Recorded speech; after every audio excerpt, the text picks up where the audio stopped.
Hey guys, this is Sean back with From Noob to Nerd Part 4.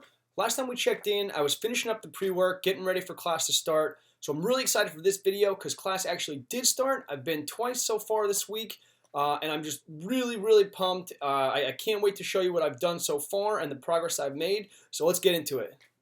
Let's just start by wrapping up what the pre-work was. So like I thought it was going to be, it introduced us to three things: Git, GitHub, and JavaScript fundamentals.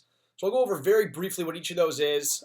If I don't go through it clear enough or thorough enough, please feel free to Google it. There's all sorts of good resources out there. That's how I originally learned any of that stuff before doing the pre-work. Git is really cool. It's something I never learned about before. It's basically a system that helps you save your progress throughout a project. So for example, in the past, if you wrote a Word document and you saved it and kept like 8 different versions of it as you kept updating it, it's hard to keep track of all of it, and it takes up a lot of space having all that on your computer. So what Git does is saves all your changes and allows you to see what you've done throughout the project, and saves only the changes rather than another version over and over. So it takes up way less space, and it's really convenient for going back to see where you made a mistake or want to do something different. GitHub, on the other hand, is a web-based repository, which just means essentially that it's a place to store all the things you did with Git. So being web-based, it allows for other people to go in and see the kinds of things you've done and the changes you've done and the projects you're working on. And not only that, they can copy it to their own machine, work on it on their own, and then you can do the same thing with yours, and then you push it up back into GitHub, which just means now both people's files are in GitHub, and you can mesh those changes together and make one more complete, better collaborative project. So rather than talk about the JavaScript fundamentals I had to learn, I'm just going to show you 3 examples of what I've gotten to so far. The first one here is going to be the last step I had to do for the pre-work, a rock, paper, scissors game. Here's the final thing I had to do for my pre-work. This came after about 40 hours. That was the suggested amount by General Assembly. 40 hours worth of time in the pre-work. So this was this was the last thing I had to do. So let's take a look at what 40 hours get you. So we start off by saying get input. So this is just us asking the user, please choose rock, paper, scissors. And so prompt means something's going to pop up. Whatever they enter in, that's what we want to return. That's what's going to come out of this function get input. So we're just getting the choice from the user. Function random play. This is basically going to give us a random number. So we save this variable random number as a result of this math.random function. And the math functions is a set of stuff that's in JavaScript.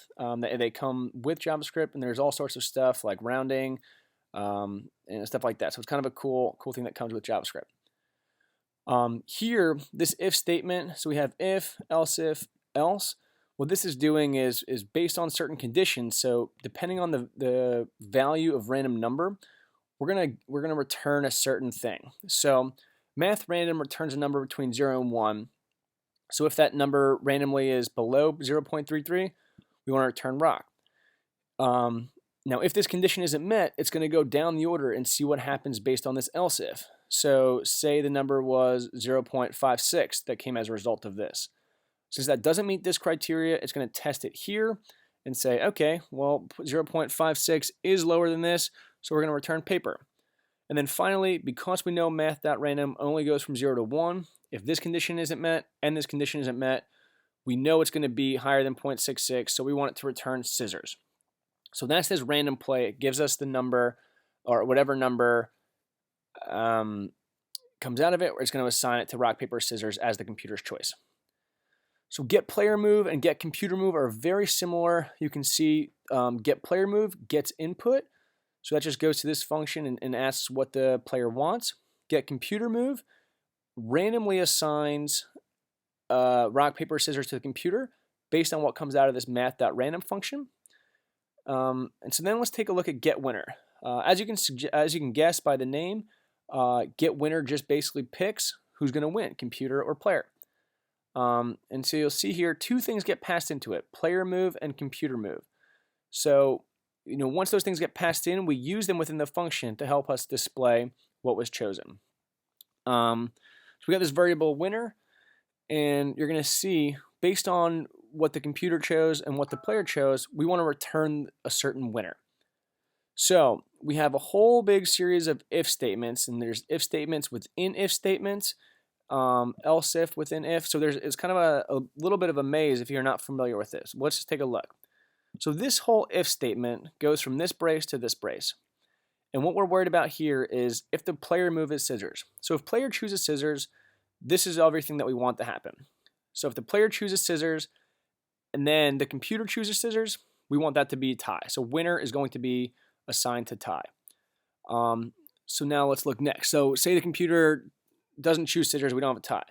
So player chooses scissors, then we want to look at the case where the computer chooses rock. If that's the case, rock is going to beat scissors, so the winner, the variable winner is going to be assigned to computer.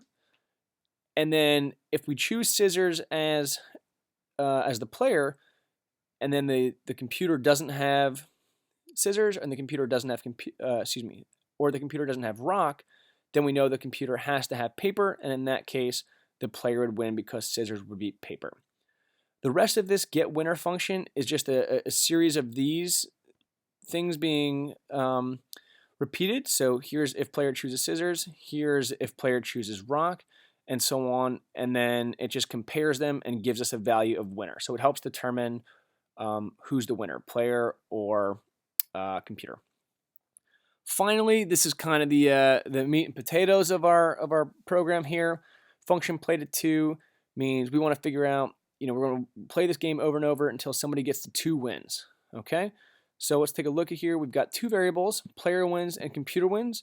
That's to help us keep track so we know that when somebody gets to 2, we can end this game. And so based on that condition, we want somebody to get to 2. We're going to run this thing called the while loop. And what that does is it says, until these conditions are met, keep doing this code. So everything within these braces here, this one and this one that's highlighted, we're going to keep doing this over and over until either the player has 2 wins or the computer has 2 wins. And you can see this is where it gets pretty crazy. So within this function, right? So in our function play to 2, we have this variable called the winner, and we're going to assign that. We're going to figure out who the winner is by doing this. We're going to call this function get winner. Okay, so we're gonna say go do this thing, go figure out who won, and to figure out who wins, we have to pass 2 things into it. Because remember, this function gets 2 things passed into it. So within the get winner function, we're going to call this function get player move, which was asking the player what they wanted, and we're going to pass in get computer move, and get computer move is this. The random place. I was going to pick the random number and assign that.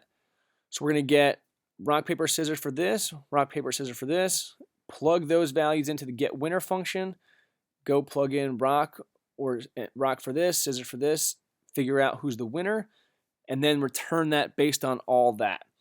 So it's crazy because within a function, we're calling a function, and within this function, we're calling 2 other functions to get our values. So it gets pretty hairy.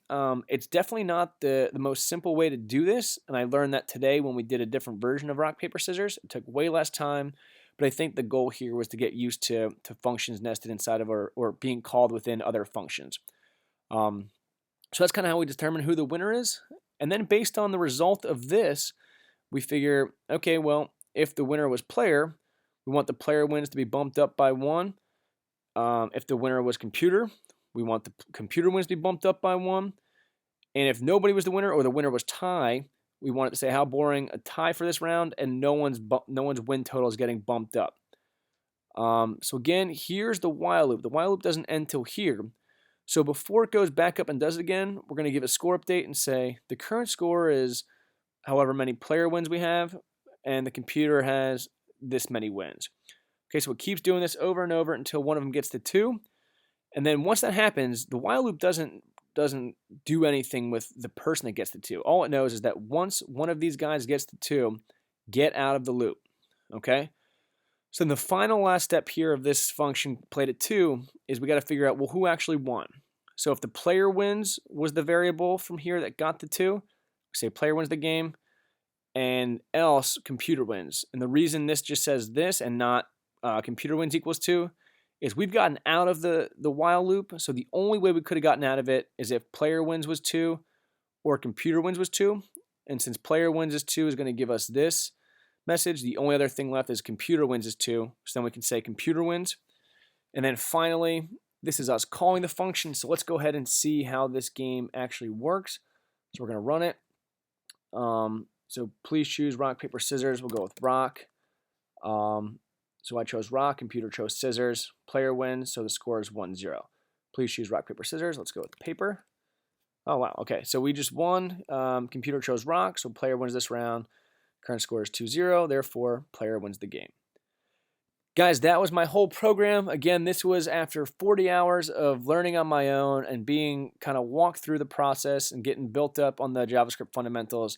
So if this made no sense, you'll get there, okay? I promise I couldn't do any of this, just a few weeks ago. So stick with it, go through some tutorials, and you'll be able to make your own cool game like this. A little project that we had to do for a homework assignment where we pick a number of sides that a die is going to have, and then we simulate rolling 2 die until we get doubles. So it keeps track of everything we do, and we only stop when we get doubles. So this is the code. You can see that math random function, roll die, roll 1, roll 2 here, some statements that print out, and I'll show you how that works.